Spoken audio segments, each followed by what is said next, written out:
Probable translation from Odia to English with answers for class 6, 7, 8, 9, 10, 11, 12 etc.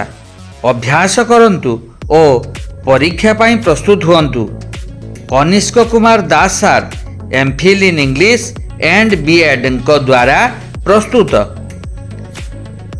एही अनुवाद दि Solitary रिएपर कविता उपरे आधारित। This translation is based on the poem the Solitary Reaper. The Solitary Reaper कवितार कवि हेउछंती William Wordsworth. William Wordsworth is the poet of the poem the Solitary Reaper. William Wordsworth 1770 मसीहा April मास 7 तारिख रे इंग्लैंडर ककारमाउथ रे जन्मग्रहण करथिले। William Wordsworth was born on 7th April 1770 in Cockermouth, England। तांकु प्रकृतिर उपासक हिसाब रे विवेचना करा जाए। He is regarded as a worshipper of nature। प्रकृति प्रेम तांको कवितार मुख्य विषय वस्तु अटे। Love of nature is a major theme of his poetry। से साधारण लोकंक भाषा रे साधारण पुरुष ओ महिलांक विषय रे लेखुथिले। He wrote about ordinary men and women in the language of ordinary people।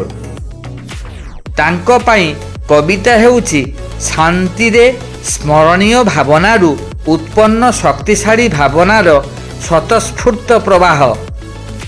For him, poetry is the spontaneous overflow of powerful feelings arising from emotions recollected in tranquility। से 1850 मसीहा एप्रिल मास 23 तारिख रे देहत्याग करथिले। He died on April 23, 1850। एही कविताटी 1803 मसीह कविंक तांको भौणी डोरोथी वर्ड्सवर्थ सह स्कॉटलैंड यात्रारू अनुप्राणित होइथिला। This poem was inspired by the poet's trip to Scotland in 1803 with his sister Dorothy Wordsworth. एही कविताटी प्रथमे 1807 मसीह प्रकाशित होइथिला। This poem was first published in 1807।